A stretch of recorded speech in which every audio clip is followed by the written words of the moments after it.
बात है ये, हुजूर की ऊँटनी गुम हो गई। क्या हुआ? हुजूर की ऊँटनी गुम हो गई। आका ने अपने साहबा से कहा जाओ मेरी ऊँटनी को तलाश करो। साहबा इकराम गए, ऊँटनी तलाश करने लगे, ऊँटनी को ढूंढ रहे हुजूर की। मुनाफिकीन ने देखा, देखो मोहम्मद सल्लल्लाहु अलैहि वसल्लम ने अपने मानने वालों से कहा मेरी ऊँटनी तलाश करो, तो ये सारे मुनाफिकीन की टोली एक जगह जमा हो गई। ये पूरी जमात एक जगह आ गई और आने के बाद मजाक उड़ाते रसूल का, आपस में कह लगाते और कहते देखो मोहम्मद की बातें भी कितनी अजीब होती है। एक तरफ तो मोहम्मद कहते हैं कि जन्नत में क्या है मैं सब जानता हूँ, जन्नत के मंजर मेरी निगाहों के सामने है, फरिश्तों का आना जाना मैं देखता हूँ, फरिश्तों से मैं कलाम करता हूँ, फरिश्ते हमें नजर नहीं आते, मोहम्मद फरिश्तों को भी देख लेते हैं, फरिश्ते हमें नहीं दिखाई देते, मोहम्मद को नजर आते हैं, मुर्दों की कैफियत हम उससे वाकिफ नहीं, मोहम्मद मुर्दों के हालात भी कब्रों के बताते हैं, कब्र के हालात भी मोहम्मद बता रहे हैं। और मोहम्मद का यह आलम है कि आसमान की भी खबरें दे रहे हैं, जमीन की तहों की भी खबरें दे रहे हैं। मगर बड़ी अजीब बात है कि मोहम्मद को यही नहीं मालूम कि ऊँटनी कहाँ गुम हो गई। इतना समझ में आ रहा है क्या नहीं आपके? एक तरफ दावे आसमान की खबरों के, एक तरफ आसमान के मनाजिर देखने के दावे कि मैं आसमानों में क्या हो रहा है, फरिश्तों में क्या चलता है, जन्नत में क्या है, सब देख रहा हूं, और ऊँटनी कहा वो ही नहीं दिखाई दे रही है। और फिर उन्होंने एक जुमला कहा जो हदीस में तफासिर में उनका जुमला मौजूद है। उन्होंने क्या कहा, बड़ा जुमले पे गौर करें और देखिए कि आज ये किसकी बोली है, ये सुन्नी की बोली है कि किसी और की बोली है। उन्होंने जुमला कहा वमा युद्री मुहम्मदुन बिल गैब, वमा युद्री मुहम्मदुन बिल गैब। उन्होंने कहा मोहम्मद गैब क्या जाने, मोहम्मद को इल्म गैब नहीं। ये बोली कौन बोलता है आज? मैं नाम नहीं लूंगा, मुझे तो कहा गया नाम भी मत लो। मैंने कहा बहुत अच्छी बात है, जब पुलिस ही नहीं चाहती है इसो के नाम लो तो मैं भी क्यों लूं यार। इनके नाम भी इतने खराब है कि पुलिस वाले भी बोलते नाम मत लो, यानी नाम भी इतने बुरे हैं इनके। किसकी बोली है आप समझ लीजिए, ये उस दौर का मुनाफिक बोल रहा है।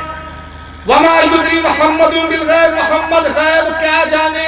अगर मोहम्मद को गैब मालूम होता, जुमले सुनो उन मुनाफिकों के, अगर मोहम्मद को गैब की खबरें होती, गैब के बारे में जानते तो अपनी ऊँटनी के बारे में नहीं बता देते।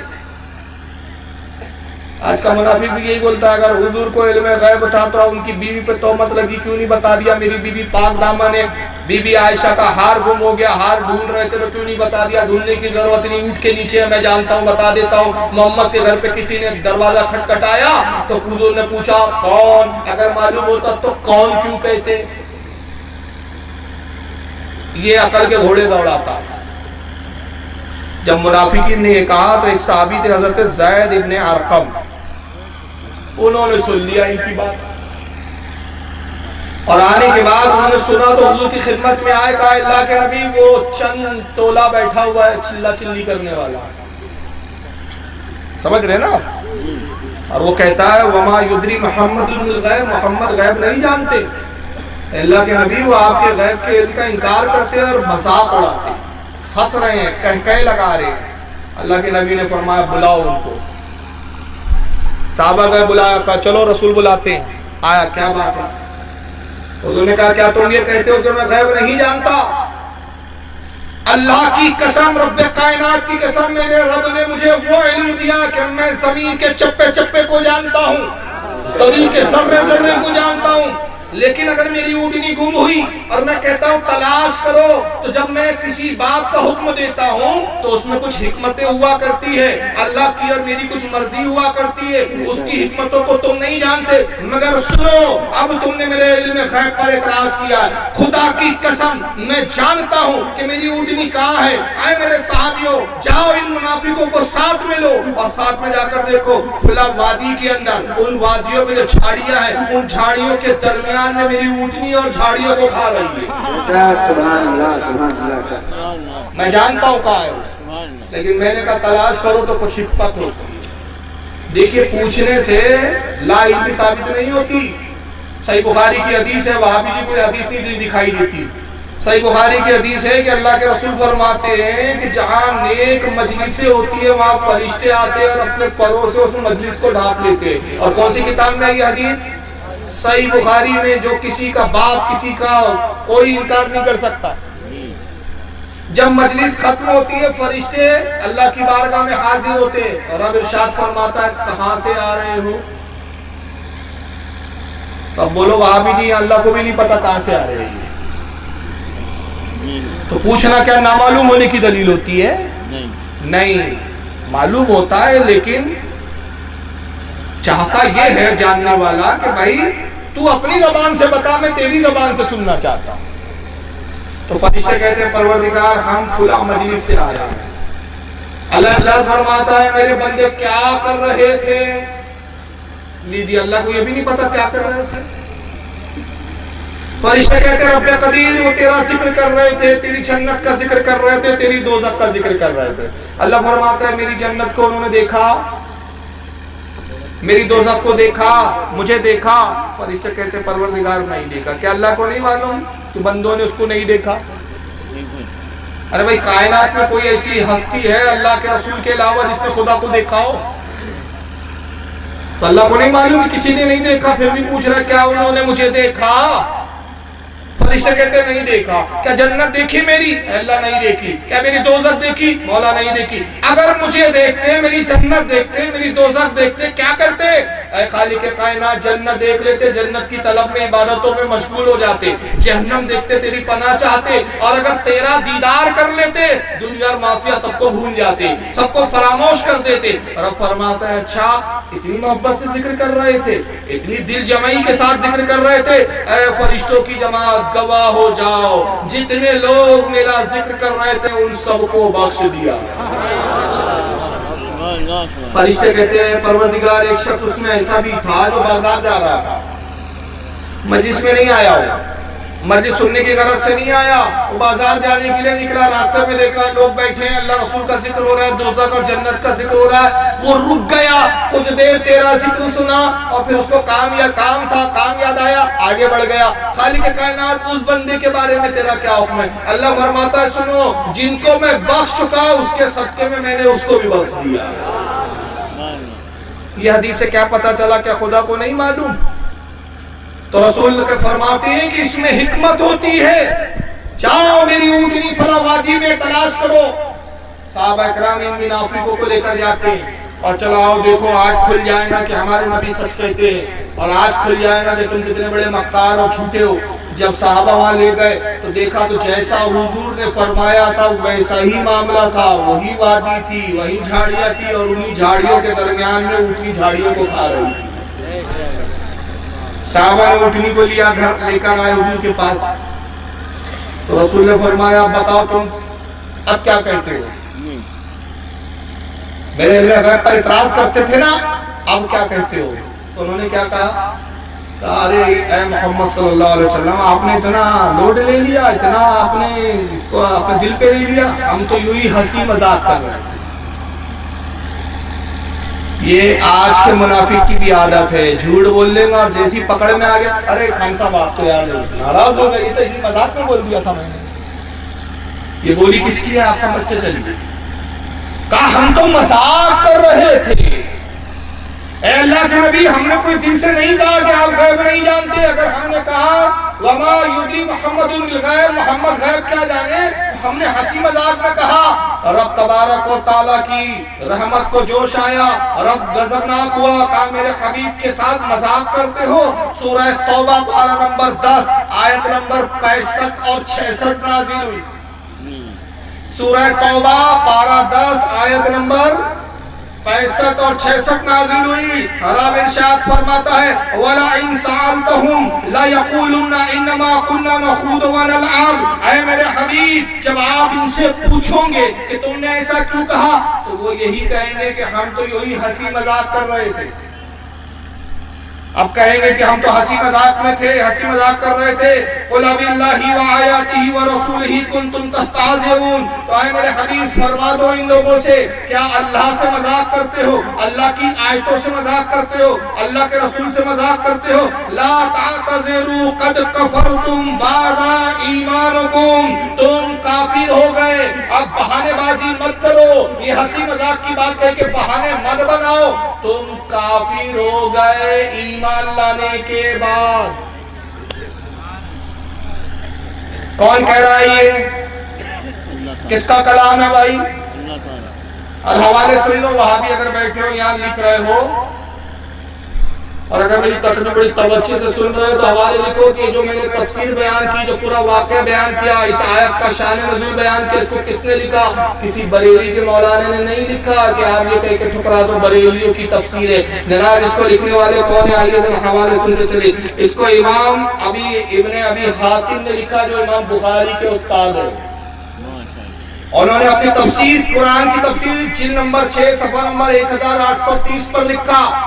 इसी तफसीर को, इसी आयत के शान नज़ूल के बारे में इमाम इब्न जरीर तबरी रहमतुल्लाह ताला अलैह ने अपनी तफसीर तबरी जिल्द 14 सफ़ा नंबर 335 हदीस नंबर 16917 पर लिखा। इसी तफसीर को इमाम जलालुद्दीन सूती रहमतुल्लाह अलैह ने अपनी तफसीर कुरान दुर्र मंसूर के अंदर जिल्द नंबर 7 सफ़ा नंबर 426 पर लिखा गया।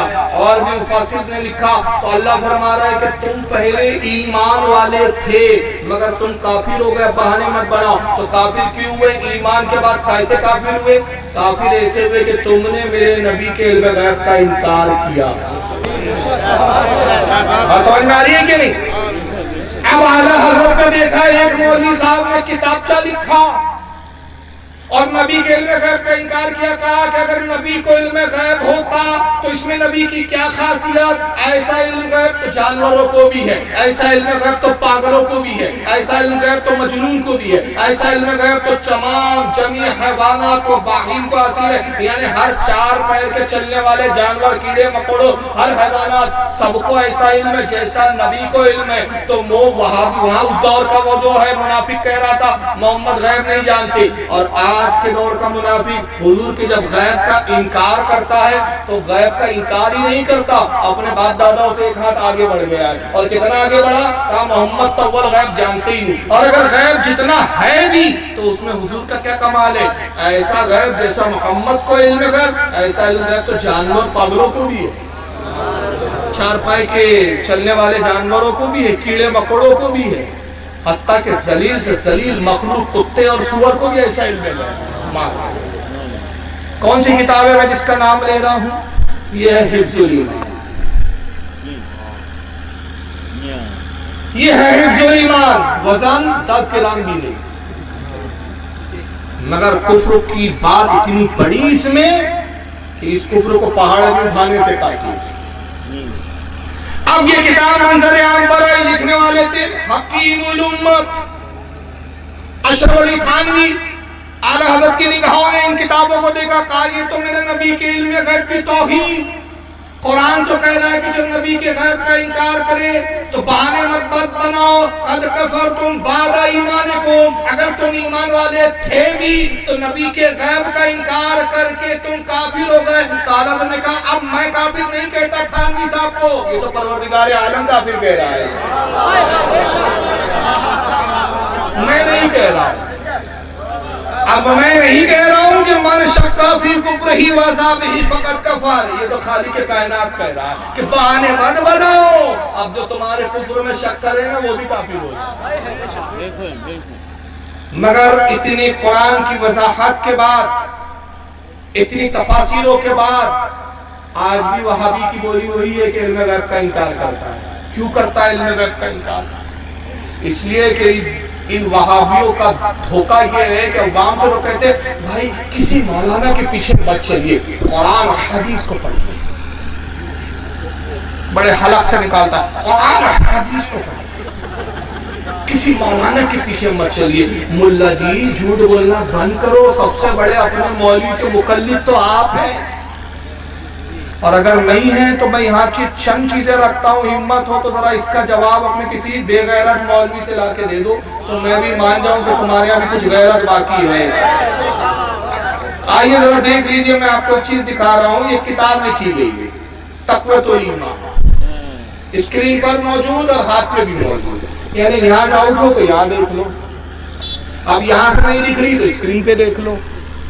यानी दोनों इंतजाम रखता हूँ मैं आजकल। कि इस यहां से ना दिखे, स्क्रीन पे देखो, स्क्रीन पे शुबा हो तो आकर खोल कर देख लो,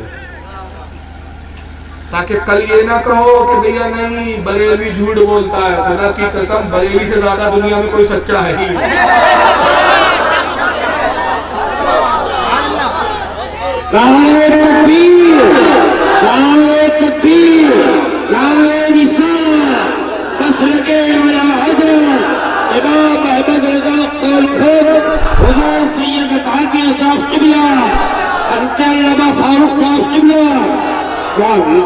साबित तो मैं अभी करूंगा कि झूठ कौन बोलता है।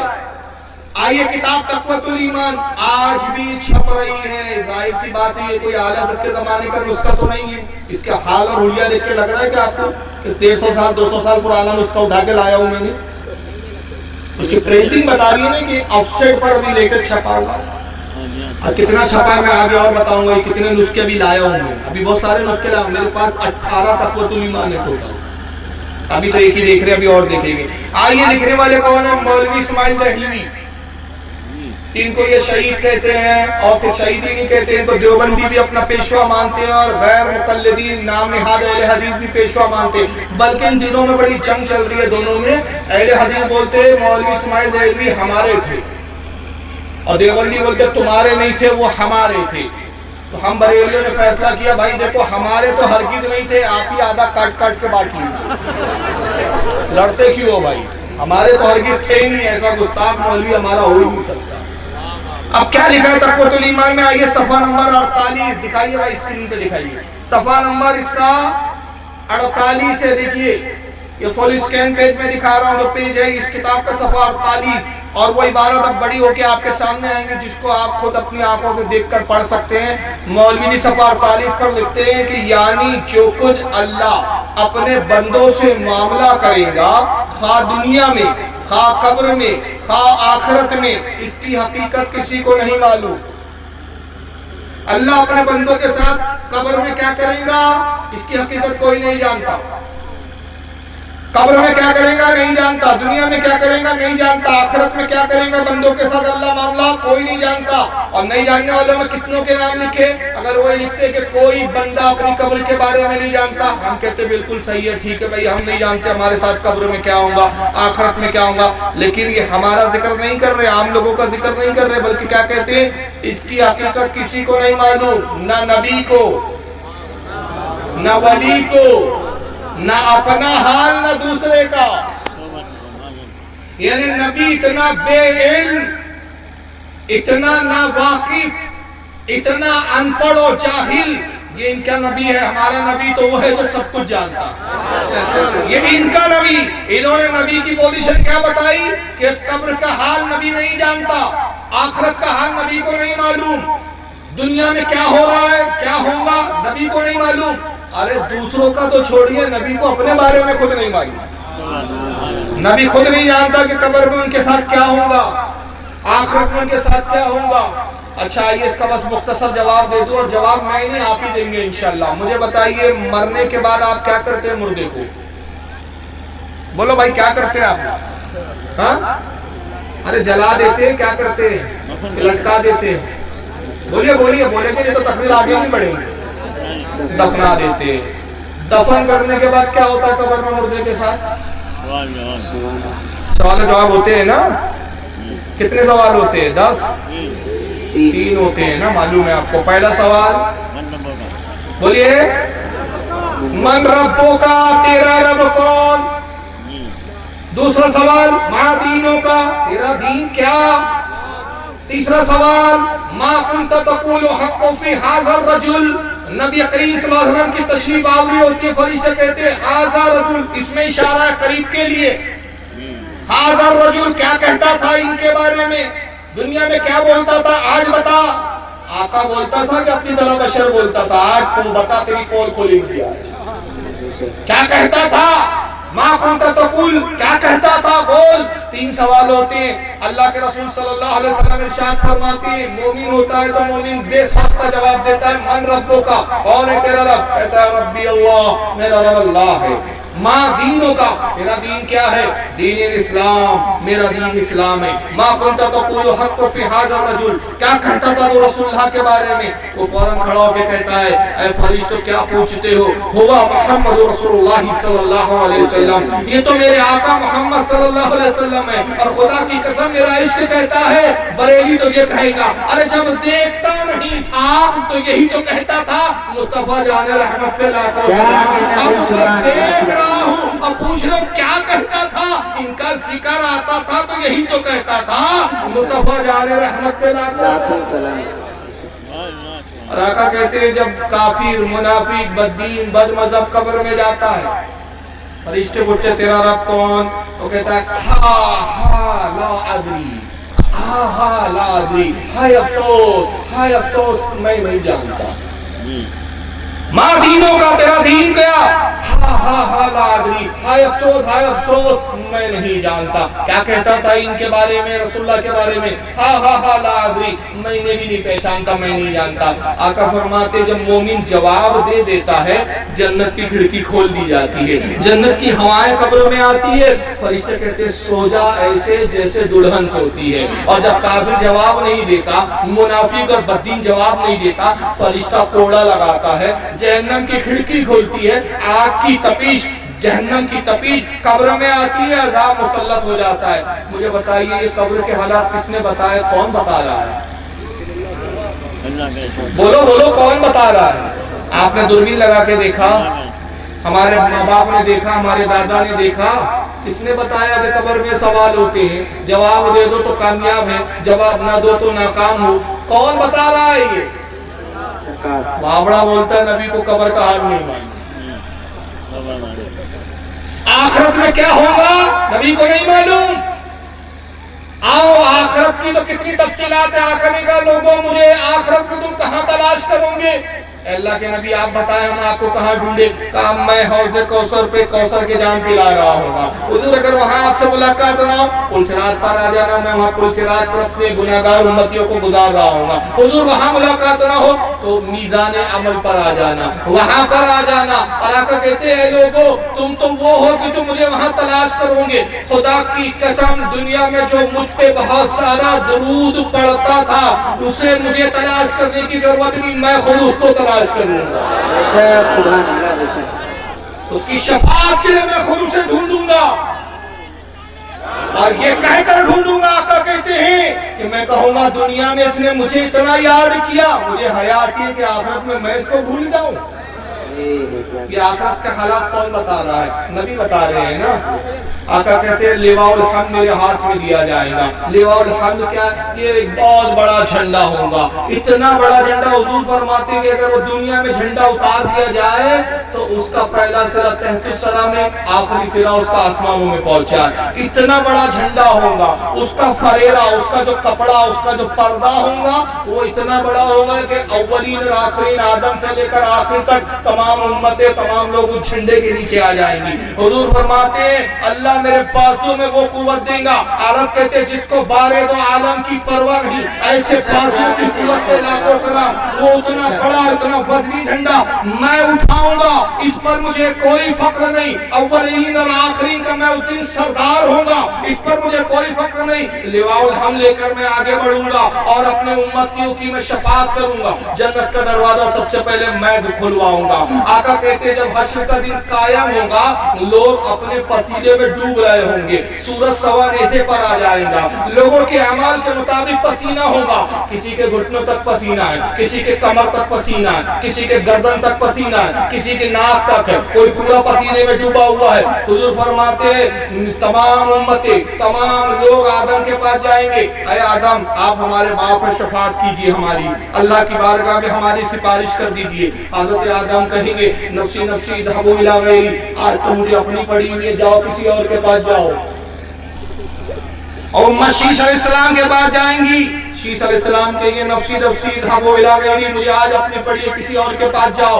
हजरत दाऊद के पास उम्मत आएंगी, हजरत सुलेमान अलैहिस्सलाम के पास, हजरत इब्राहिम के पास, हजरत इस्माइल के पास, तमाम नबियों से फिरते देखते हुए हजरत ईसा तक उम्मत पहुंचेगी।